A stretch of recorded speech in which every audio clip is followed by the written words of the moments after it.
there, I'm Fen, and I'm going to be doing a Pilates sideline leg lift series workout today. This is a great workout for anyone that wants to focus on the inner and outer thighs as it supports your pelvis. You can also do this workout if you don't prefer lying on your stomach or lying on your back.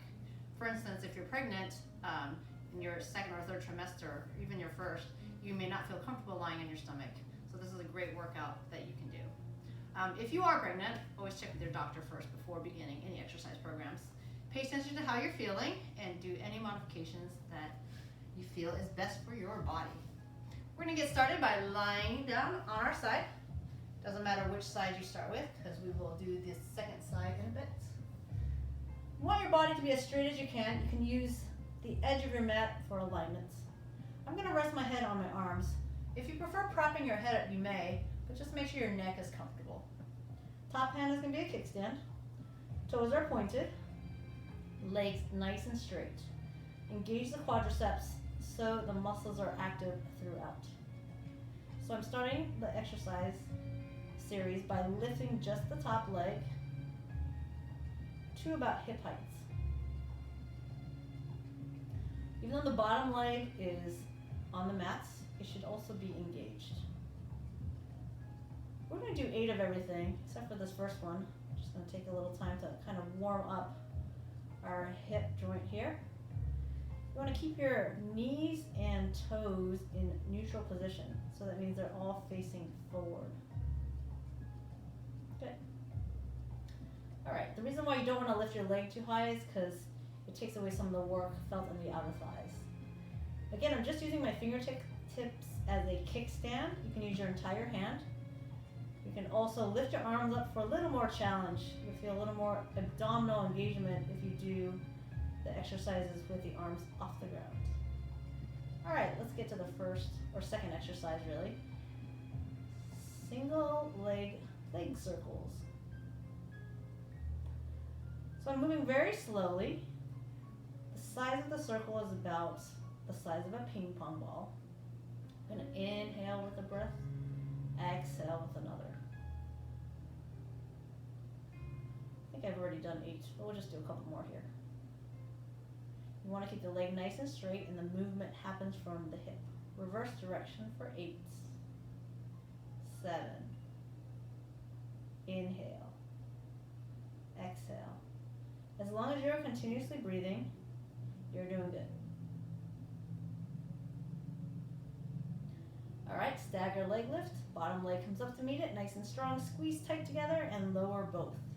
Inhale, lift the top leg. Exhale, the bottom and lower. Inhale, exhale. Inhale. Good. Exhaling through pursed lips. 3 more times. Don't lift that top leg too high so that the bottom leg can meet it. Oops, separated my legs. Now we're going to keep the legs together. So both legs lift. Keeping them squeezing nice and tight together. Toes are pointed. If your feet start to cramp, you can flex your foot. Oops, lost count there. Sorry. Probably one of the hardest things about teaching. We're going to keep both legs lifted and do the scissor. You want to counterbalance the movement. So as one leg goes forward, the other leg goes back, moving slowly within control.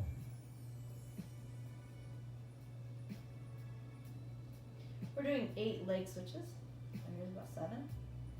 And here's 8. You're also going to feel in your obliques here, especially when both legs are lifted. All right. We're going to externally rotate the leg now. So the top leg, instead of the knees facing forward, it's going to face towards the ceiling as much as you can. I'm going to point the toes on the way up and flex the foot on the way down.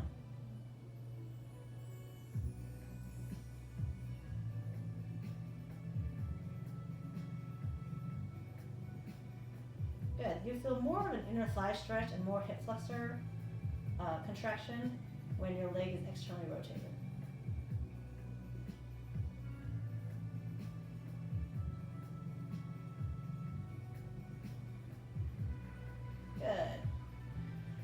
And then we're going to do the clamshell. So bending the knees forward towards the front edge of the mats. Still a straight line through my ears, shoulders, hips, and then my heels.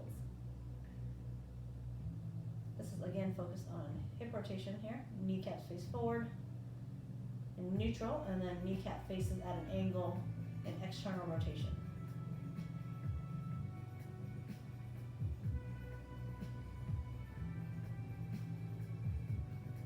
Okay, internal rotation, knees stay together, toes come apart.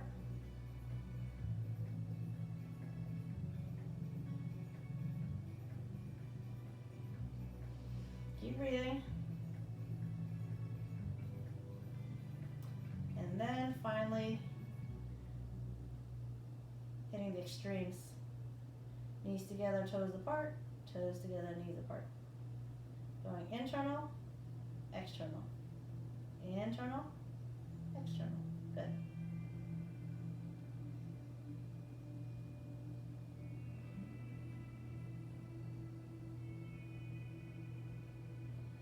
Final exercise before we go to the other side will be lower body. The lower leg. We are doing our lower body. When lifting the bottom leg, I prefer having my heel reaching out, which means my foot is flexed. I'm again trying to keep my foot in neutral position, so toes and kneecaps facing forward. You don't really need your kickstand hand anymore because your entire leg is now a kickstand. About 3 more here. Lift the leg as high as you can. You don't have to restrict yourself to how high you can lift the bottom leg because your body automatically restricts it. So now we're making little circles, again the size of a ping pong ball, at the highest point that we can. 8 times. Inhale for a circle, exhale. 4 more. 3. And then we got a reverse direction. 4, 8, 7, 6, 5, 4. Looking good. So the most challenging part about all of this is your brain, memory. You have to do everything on the other side. Did you memorize it? Okay. Well, let's hope that I did. So we're on the other side, and I'm actually really going to focus on counting. There's 4. Again, this is the first exercise. I actually like to do more than 8 on this first exercise to just kind of get into the motion. Find your balance. Make sure you're not leaning back onto your butt. You're like on the side of your body. Abdominals engaged. You can decide if the hand is coming up or is down. You can have it up for this exercise, for instance, and then maybe when you start your leg circles, it's a little challenging to do leg circles when your hand is up. So maybe you want it down for this. Maybe you want it up when you do the staggered leg lifts. 2 more. Are you still breathing? Inhale. Exhale. So the benefits of Pilates, you feel this in your muscles when you move slowly with purpose. Really concentrate on the movement patterns. Good. Staggered leg lifts. Inhale. Exhale. And lower. If you focus on your breath, the breath tends to slow down your movements.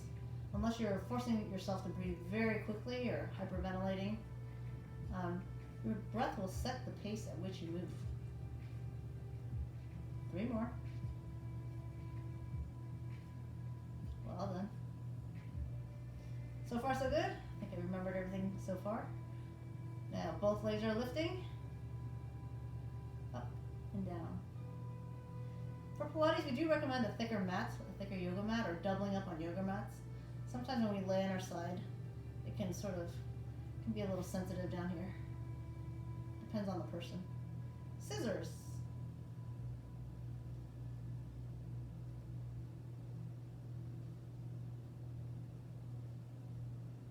So I bring my leg forward 4 times, so 8 switches total.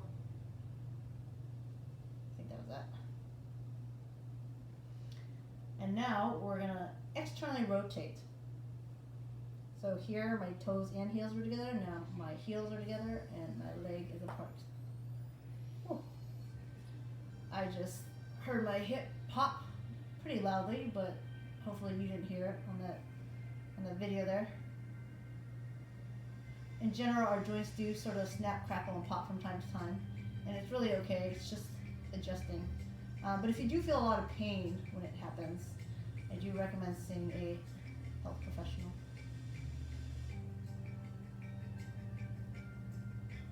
Stretch. You're going to feel the inner thigh stretch. Work the hip flexor here.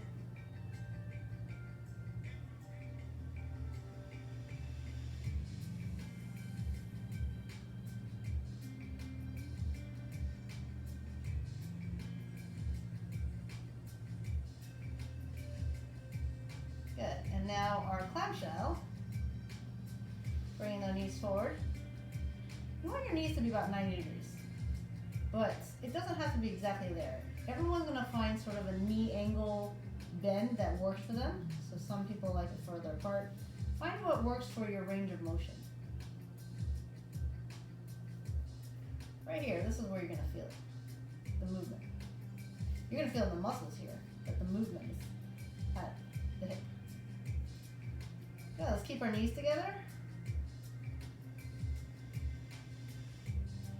Some of you will find that doing external rotation is very simple and internal is very challenging.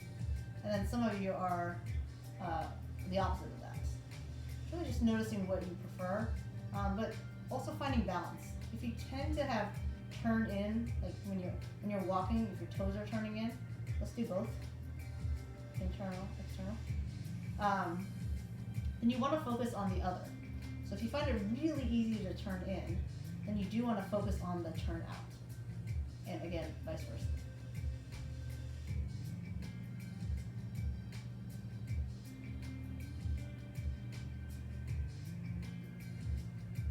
All right, what's left? We're done? Nope, we got our inner thigh, the bottom leg on this side, and then we will be done. I hope. I think I remembered everything. In foot flex. One of the reasons why you want to do Pilates without shoes on is so that you can point and flex your foot. Get range of motion in those foot muscles. It's fine to wear socks if your feet get cold. We're not using our feet to grip the mat or anything like in yoga. Final exercise here. Little circles made with the heel. You can, of course, do more than 8 reps of any exercise. It's really your workouts. You want to feel your muscles fatigue. You want to feel it burn a little bit. Pilates helps with strength training, body resistance, but also flexibility. All right, and that's it. Well done. Keep up the great work.